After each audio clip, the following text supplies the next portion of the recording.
Hey guys, you are listening to Gentlemanly with me, Troy Francis. I've mentored thousands of men across the world in dating, desire, and personal power from London to Warsaw, from Miami to Bogota.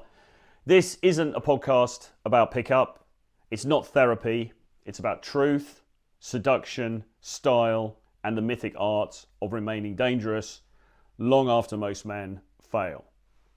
What we get wrong about closure. Okay, why you don't need forgiveness or even understanding to move on. You need power. Closure is a luxury. Survival is not. Now, this is a particularly pertinent topic for a number of reasons. Firstly, because closure is a bit of a buzzword. And to be quite frank, it's a fairly feminine buzzword, really, isn't it? Oh, I need closure. Let's have a conversation, have closure, blah, blah, blah. But guys talk about it a lot too. And disturbingly, as a dating coach, guys will talk about it. I'm laughing. I shouldn't be laughing because look, everyone's coming from a different place with this stuff. But guys will talk about closure after they've been seeing a woman for 3 weeks or less than a month or something like that. They're like, oh wait, she ghosted me. I need closure. It's like, bro, you've known her for a couple of months at most. You don't even know her. There's no closure to be had. You didn't even have a relationship, right? I mean, anything under 6 months, in my opinion, is not really a relationship. You're still testing the ground. And even then, you're still very much in the beginning phases of it, in my opinion, at least. So, so women will often talk about closure, but guys equally feel this need for closure. And look, it's a natural desire. I've spoken before about, I can certainly think offhand of one woman where things ended and I was never really entirely sure why. There was a lot going on in her life at the time and internationally in the country where she was from and stuff, but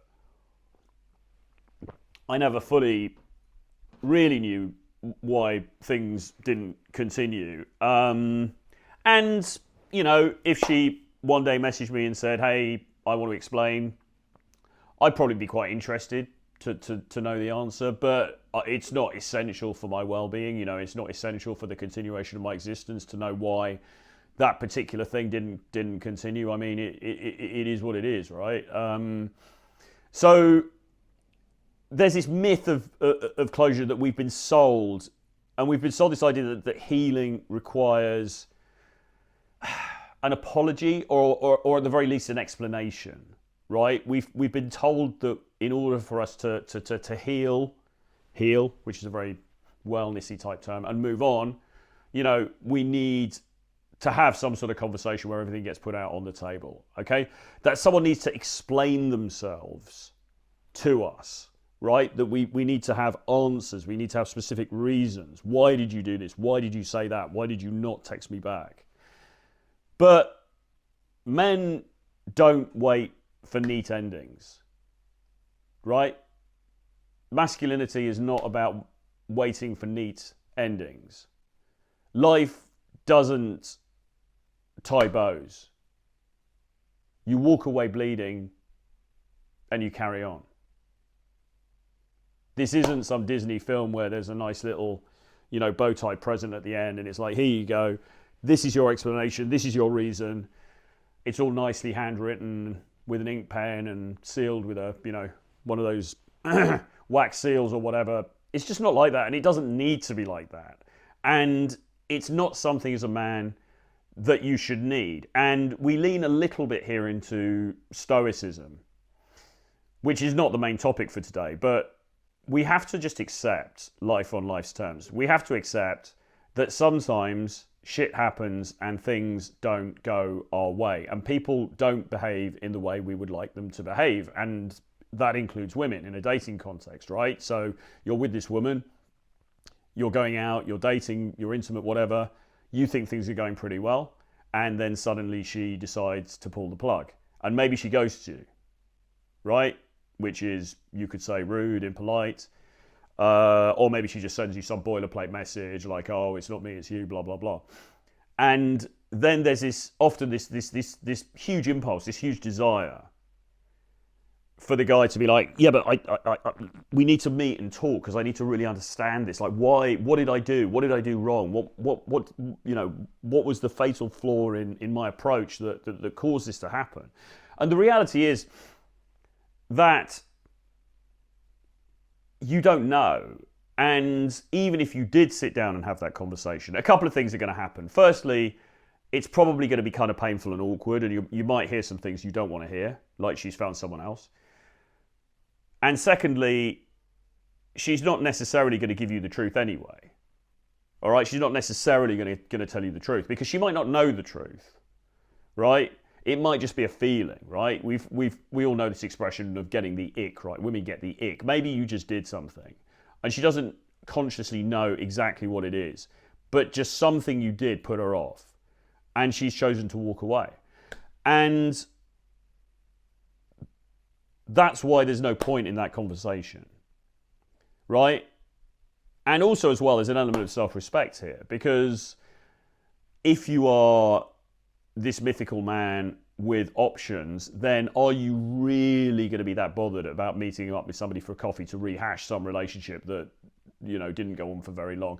I'm not talking about a 20-year marriage here or something like that, by the way. I mean, look, obviously, I think qualitatively there is a difference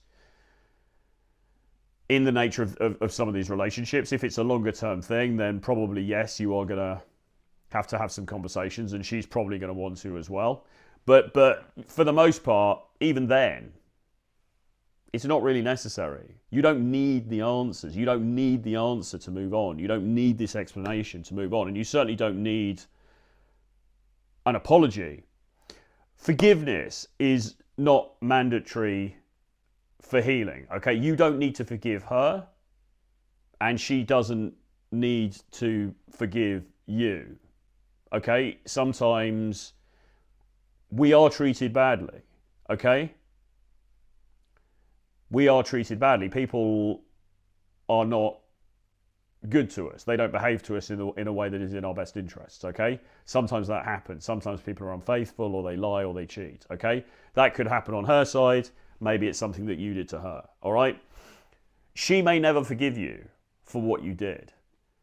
You might feel deep guilt about it, but trying to obtain her forgiveness through a conversation is not going to help either of you, because for a start, you're trying to force something that she might not be able to give you, or it might take her a very long time to get to. And secondly, in the big scheme of things, it's not really going to change anything. Her saying the words, "I forgive you," isn't going to change anything. And similarly, you don't need to forgive her. It might just be that she's a bad person. Or, all right, let's be sympathetic. Not even a bad person. She might just be a flawed human being like we all are, and she did something that you don't like, and it's upset you, but that's okay, because life is not always great.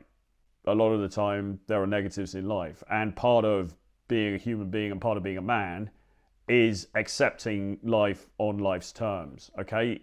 So once again, you don't need that conversation. You don't need that sitting down and sort of having that awkward closure conversation over a cup of tea somewhere. Sometimes the truth is you were wronged, right? And pretending otherwise for the sake of closure is gaslighting yourself. Like, I told a story in a previous episode of this where I was talking about how I was, I suffered infidelity from, there was a couple of women I was talking about actually, but there would be no point in me sitting down, it was a long time ago. There would have been no point at that time of me sitting down with those women and saying, "Oh, actually, listen, it's okay, I understand, blah, blah, blah, blah." There would have been no point in me doing that, because it wouldn't have been true. It would have been a false expression of how I actually felt. And where would it have really got me?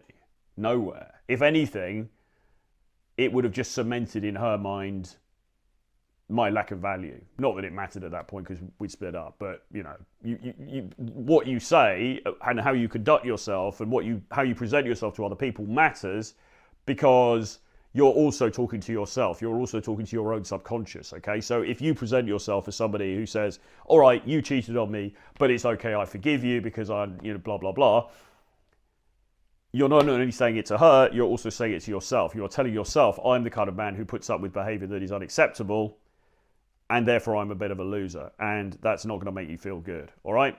So you don't need to understand her, right? And this is the other thing. So I will get guys talking to me about, oh, this girl, she didn't text me back. She sent this weird thing on a message I don't really understand. Or she messaged me back, but it was 3 weeks later and blah, blah, blah. And guys will go into, oh, well, I know she's had a difficult family background and this happened to her and that happened to her. You don't need to psychoanalyze why she ghosted you, she cheated or she lied. It's not your job. You're not her analyst, okay? And the truth of the matter is that you're never going to get fully to the bottom of it anyway, because there are too many unknowns, right? There are too many unknowns there. You've got no idea about most of what's happening in the background, right? There might be some ex-boyfriend, there might be some traumatic stuff in the family. Who knows, right? You're never going to get to the bottom of it, and this is why even trained analysts, even actual therapy, doesn't always get to the bottom of these things, because human beings are very complex and there are a lot of competing and overlapping factors which coalesce to influence a person's behavior. And if you think you're going to unpick that with some conversation with some girl, especially if you don't know her very well, then you're sadly mistaken. And it's pointless anyway, all right? Because understanding why she did it is not going to save you. It's not going to help. Right? If you're in a painful position because, say she has cheated or she's dumped you, that pain isn't going to go away just because you understand. And the other things as well, if we're talking about one woman here, we're talking about one specific situation, you can't expect to it's not enough data to change your behavior off the back of it, right? You can't think, okay, so I'm really going to understand what happened here, because then I won't make the same mistakes the next time, and then the next time will be better. But she's an individual, and she's got her own specific circumstances and history and, whatever's going on in her head and in her relationships and stuff. And the next woman won't have those things. She'll have different things. So, and this is why we tell clients, you can't work on your abilities in this area by just looking at individual cases, because there's not enough data. If you look at trends over periods of time, like 3 months, 6 months, okay, fine. If you look at 6 months worth of your dating and you get ghosted every time, there's probably a problem, and the problem is probably something to do with you. But if you look at an individual situation with one woman that you can't interpret, then even if you were able to interpret it, which you're not going to be able to, it's still valued at this, because the next woman is going to come with her own set of distinct proclivities and inclinations and everything else. So I hope that makes sense, but it's important. You just have to accept what is and not what you wish it had been. And this is the most difficult thing of all. It's probably the most fundamental piece of spiritual teaching there is. And it's not easy. But acceptance is key. All right, acceptance is key. Acceptance of life on life's terms, how things are now, right? And some people will go further and they will say, wherever you are now is exactly where you need to be. Now, I don't know if I fully subscribe to that, but it's a better way of looking at things than, oh shit, I'm really unhappy because I should be with her and I'm not, okay? So you don't have to go as far as to say, I'm exactly where I need to be, but you have to at least accept reality for what reality is and deal with it. All right, that I think is at the core of masculinity. And again, we lean a little bit into stoicism with that. So accept what is, not what you wish it had been. Closure is a luxury, but personal power is not, right? Closure is a luxury for the emotionally coddled. And what you really need in your life is power, okay? And you get power from discipline, from style, and from presence, okay? Not endless emotional, archaeological digs, which are going to lead you nowhere. They're not going to give you the answers that you want, and they're ultimately going to be a waste of time. And I'll probably, and I say this from experience, and look, if you've been dating someone for a period of time and then you decide to meet up for closure, it's probably going to make you feel worse, right? It's better just to let it drop, to be honest. It's at minimum, the best outcome you're going to get from a closure conversation is that nothing really changes. But more likely is that you're going to feel worse because you're going to have met up with her again, you're going to have reopened the wounds. She might say some stuff that you don't really want to hear. There's all manner of, booby traps there just waiting for you to fall into. So it's just not a good idea, right? You close the door. That's it. That's enough, okay? It's over. It's over. The final word doesn't come from them. It comes from you when you stopped looking back. And that's the other thing as well. It doesn't matter if she sends you some snarky text or some clever text and you feel like you don't have to respond. You don't have to come back. I'm not saying to be rude or to be nasty, but you don't have to be amicable. You don't have to say something clever. You don't have to placate her feelings. You don't have to justify yourself. You don't have to do anything, okay? In fact, often it's better just to do nothing, because anything that you do, any text that you send, any message that you send, is simply continuing to play the game. And you've now reached a point where you have to leave the casino. All right? You walk out, you take your losses or your winnings or whatever, however you want to characterize it, you walk out the door and you don't look back. Very simple. Okay. So, just some takeaways. Closure is internal. It's not relational.